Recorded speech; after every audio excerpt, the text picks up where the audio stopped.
लड़ेंगे जीतेंगे, लड़ेंगे जीतेंगे। भारतीय संविधान जिंदाबाद जिंदाबाद जिंदाबाद, भारतीय लोकशाही जिंदाबाद जिंदाबाद जिंदाबाद। धर्मेंद्र तो जाती है, नरेंद्र भी बाकी है। धर्मेंद्र तो जाती है, नरेंद्र भी बाकी है। इनकलाब जिंदाबाद जिंदाबाद जिंदाबाद, इनकलाब जिंदाबाद जिंदाबाद जिंदाबाद। तर आपल्या संघटने स्थानकावरती सर्व NSUIचे सर्व विद्यार्थी संघटनेचे, छात्र भारती असेल, विविध संघटनेचे सर्व लोक आज इथे आहेत, विविध पक्षाचे लोक आज इथे आहेत।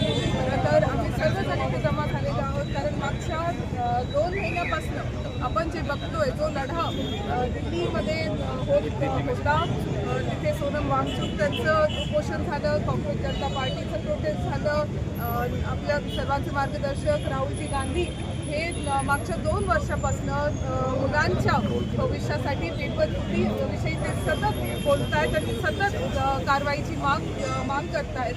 असं इथे आज कुठे ना कुठे एक जी मागणी सर्व विद्यार्थ्यांची होती की धर्मेंद्र प्रधान यांचा राजीनामा त्यांना पाहिजे होता, तर तो आज झालेला आहे। त्याचा आनंद उत्सव करण्यासाठी इथे सर्वजण जमा आहेत।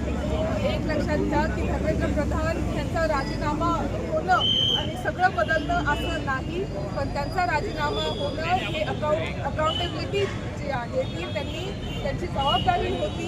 हे सर्व विद्यार्थी त्यांची जबाबदारी आहे, त्या सर्व परीक्षा त्यांची जबाबदारी आहे आणि एक चांगली एज्युकेशन सिस्टीम आपल्या भारताला भेटली पाहिजे ही एज्युकेशन मिनिस्टरची जबाबदारी असते आणि त्याच्यामध्ये ते फेल झाल्यामुळे त्यांना राजीनामा देणं होतं आणि त्यांच्या बाकी सगळ्या मगरूर अशा मंत्र्यांसाठी हा एक लेसन होता की तुम्ही चुका कराल तर तुम्हाला प्रश्न विचारणारे असणार आहेत। असं समजू नका की तुम्हाला कुणी प्रश्न विचारणार नाही। आता ह्या भारताचे सर्व लोक जागृत झालेले आहेत, त्यांना लक्षात आलेलं आहे की काय चालू आहे मागच्या 12 वर्षामध्ये, पूर्ण भारताची काय स्थिती झालेली आहे। युवकांच्या भविष्यावरती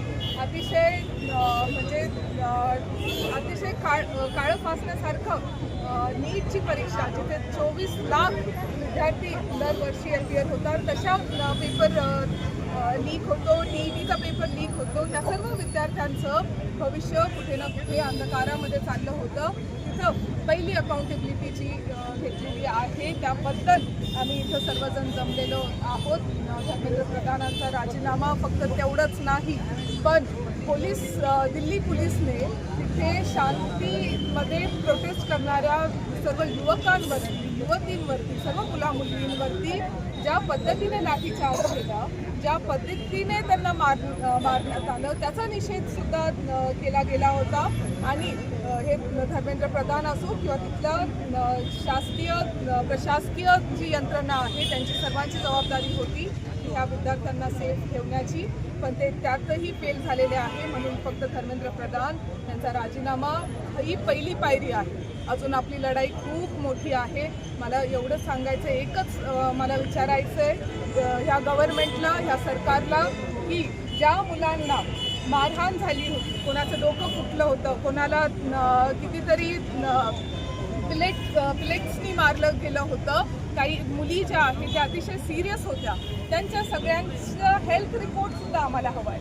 ते कसे आहेत, ते काय त्यांना बरं आहे की नाही हे सुद्धा आम्हाला माहीत पाहिजे, कारण हे सगळे देशाचे नागरिक आहेत, देशाचं भविष्य आहे आणि ह्या भविष्यासाठी लढण्यासाठी आम्ही काँग्रेस पार्टीच्या तर्फे, युवक काँग्रेस NSUIच्या तर्फे आम्ही सर्वजण इथे आलेलो आहोत। त्याबरोबर विविध समविचारी संघटना इथे आलेल्या आहेत।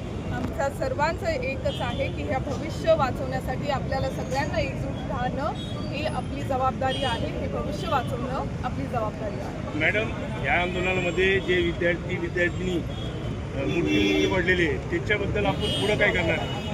20पेक्षा जास्त विद्यार्थिनी यांचा म्हणजे पूर्ण देशामधनं त्यांनी पेपर लीक नंतर सुसाईड केलेले आपल्याला आढळले होते। खरं तर त्यांच्या पालकांसाठी, त्यांच्या कुटुंबांसाठी कॉम्पेन्सेशन, कारण ते त्या कुटुंबाचं भविष्य होतं। हे जे मुलं मुली जे आता पेपर लीकमुळे त्यांनी जे काही कदम उचलले हे त्या कुटुंबाचं भविष्य होतं. मला एवढंच वाटतं सरकारला ठोस निर्णय घ्यावे लागणार आहे. काहीतरी कंपन्सेशन त्या फॅमिलीसाठी पण दिलं पाहिजे.